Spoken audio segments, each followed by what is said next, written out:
नमस्कार। आज हम अरविंद अडेगा के काफी चर्चित उपन्यास सिलेक्शन डे के हिंदी सारांश पर एक गहरी नजर डालने वाले हैं। ये कहानी मुंबई की है, क्रिकेट के जुनून की कहानी। हाँ, मुंबई और क्रिकेट एक जबरदस्त कॉम्बिनेशन। बिल्कुल।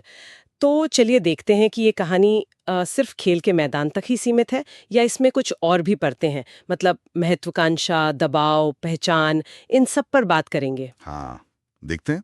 ये सारांश खेल, उम्मीदों और पहचान की जो तलाश होती है ना, उसके एक जटिल जाल में हमें ले जाता है। समझने की कोशिश करते हैं कि ये कहानी हमें क्या दिखाती है। तो सारांश शुरू होता है दो भाइयों से, मनोजू और राधा कुमार। मनोजू मतलब जबरदस्त टैलेंटेड क्रिकेटर बताया गया है, हाँ, अगला बड़ा स्टार बनने की क्षमता वाला। लेकिन उसके कंधों पर सिर्फ किटबैक का बोझ नहीं है। उसके पिता हैं मोहन कुमार। उनकी उम्मीदों का एक पहाड़ जैसा बोझ है। ये कुछ जाना पहचाना सा नहीं लगता? हाँ, बिल्कुल लगता है। ये क्लासिक सिचुएशन है। एक तरफ टैलेंट, दूसरी तरफ बहुत ज्यादा महत्वाकांक्षी पिता। सारांश में पिता का रवैया काफी सख्त बताया गया है, जुनूनी। हाँ, वो सख्ती, वो सिर्फ अनुशासन नहीं लगता। ऐसा लगता है जैसे वो कंट्रोल करना चाहते हैं, शायद अपनी अधूरी ख्वाहिशें पूरी कर रहे हैं बेटों के जरिए, खासकर मनोजू। और ये जो पिता का किरदार है, इसमें वो पितृसत्ता वाला दबाव साफ दिखता है ना? मतलब बच्चे का भविष्य आप तय कर रहे हैं। बिल्कुल। और इसका असर सोचिए उस बच्चे पर क्या पड़ता होगा। एक उभरता हुआ खिलाड़ी, उसके मन पर। सही बात है। ये सिर्फ बाहरी दबाव नहीं रहता, ये उसके अंदर तक जाता है। उसके कॉन्फिडेंस को, उसकी अपनी इच्छाओं को शायद दबा देता है। हम्म। जब पिता की उम्मीदें इतनी हावी हो जाएं, तो बच्चा कहीं अपनी पहचान ही ना खो दे। और ये सिर्फ कहानी नहीं, ये असल जिंदगी में भी होता है, हमारे समाज में। हाँ, उन परिवारों में जहाँ बच्चों से कुछ एक्स्ट्रॉर्डिनरी करने की उम्मीद होती है। सही कहा। सवाल ये उठता है कि वो बच्चा अपनी जिंदगी जी रहा है या किसी और का सपना।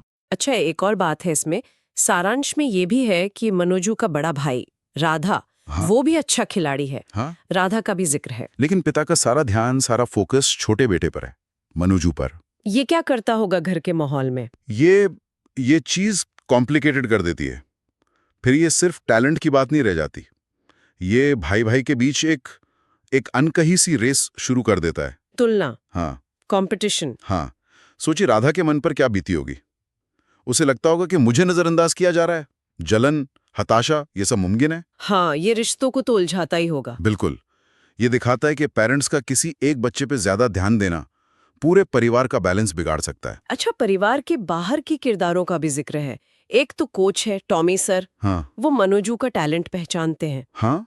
कोच का रोल तो अहम होता ही है। और एक और नाम है सोमेश, वो एक कॉम्पिटिटर है, दूसरा खिलाड़ी। सारांश कहता है कि सोमेश से दोस्ती और कंपटीशन दोनों मनोजू की सोच बदलते हैं। ये बाहरी दुनिया का असर है, और ये बहुत जरूरी हो सकता है, खासकर मनोजू जैसे लड़के के लिए जो घर में इतने दबाव में है। कैसे, मतलब कोच और ये दोस्त कैसे असर डालते होंगे? देखिए, टॉमी सर जैसे कोच, वो शायद सिर्फ टेक्निक नहीं सिखाते होंगे। हो सकता है वो उसे मेंटली सपोर्ट करते हो, एक अलग तरह का सहारा जो घर पर नहीं मिलता। हाँ, एक गाइड की तरह। हाँ। और सोमेश, वो तो और भी दिलचस्प है, कॉम्पिटिटर भी, दोस्त भी। ये रिश्ता तो पेचीदा होता है। बिल्कुल। सोमेश शायद उसे चैलेंज करता हो बेहतर बनने के लिए, लेकिन ये जो कहा गया है कि वो सोच बदलता है, ये गहरा है। मतलब शायद सोमेश के जरिए मनोजू दुनिया को पहली बार अपने पिता की नजर से अलग देखता है।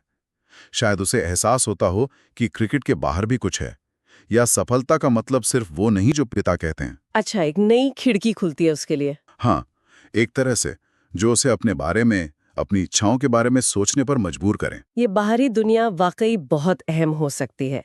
चलिए अब उन विषयों पर आते हैं जो सारांश में उठाए गए हैं, जैसे खेल और समाज का रिश्ता। हाँ, ये बड़ा मुद्दा है भारत में।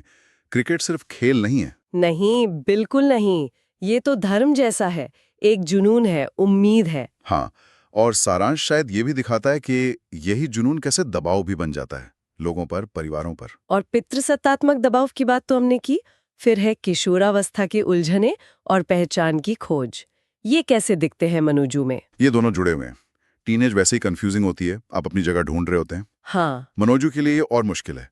एक तरफ पिता का दिया हुआ लेबल है, महान क्रिकेटर। दूसरी तरफ शायद उसके अंदर का लड़का कुछ और चाहता है, या उसे पता ही नहीं कि वो क्या चाहता है। तो वो मैं कौन हूँ और क्या बनना चाहता हूँ वाले सवाल से जूझ रहा है। बिल्कुल, यही उसकी पहचान की खोज है और बाहरी दबाव इसे और मुश्किल बना देता है। सारांश शायद इसी कश्मकश को दिखाता है। और फिर वो विषय जो शायद सबसे ज्यादा चुभता है, सपनों और सच्चाई का टकराव। क्रिकेट का सपना लाखों देखते हैं। हाँ, लेकिन सारांश के हिसाब से कहानी इस सपने की कीमत पे भी सवाल उठाती है। कीमत?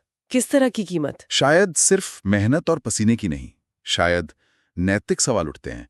अपनी इच्छाओं को मारना पड़ता है। और ये सवाल कि क्या ये सपना तुम्हारा अपना है भी? क्रिकेट की दुनिया की असलियत, राजनीति, दबाव, समझौते। हाँ, शायद मनोजू को ये सब देखना पड़ता है। सफलता की चमक के पीछे का अंधेरा, क्या वो ये सब झेल पाता है? क्या वो कीमत चुकाता है? ये टकराव कहानी के केंद्र में हो सकता है। तो अगर हम इस पूरी चर्चा को देखें तो ये साफ है कि सिलेक्शन डे का ये सारांश हमें एक ऐसी कहानी की झलक देता है जो क्रिकेट से कहीं ज्यादा गहरी है। हाँ, ये मुंबई की कहानी है, एक किशोर की कहानी है, दबाव से जूझने की, रास्ता खोजने की, खुद को पाने या शायद खोने की। ये मनोजू के अंदर के संघर्ष की कहानी है। बिल्कुल। और जो निष्कर्ष बताया गया सारांश में वो बहुत मायने रखता है क्या था वो? कि असली जीत मैदान पर रन बनाने या विकेट लेने में नहीं है। असली जीत है खुद को समझने में, अपनी शर्तों पर जीने की हिम्मत करने में।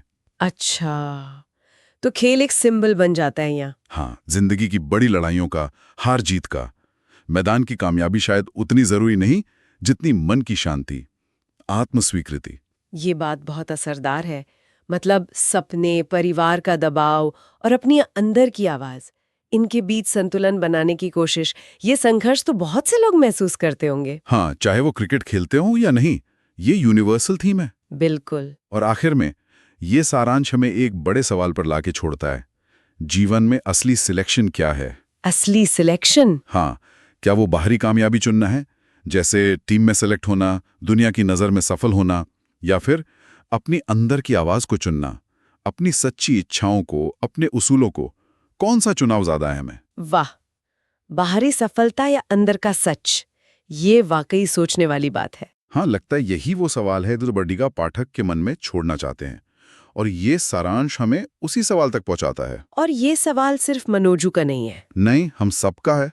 हम सब अपनी जिंदगी में किसी न किसी सिलेक्शन डे पे खड़े होते हैं, जहां हमें चुनना होता है दुनिया हमें क्या देखना चाहती है और हम असल में क्या हैं या क्या बनना चाहते हैं।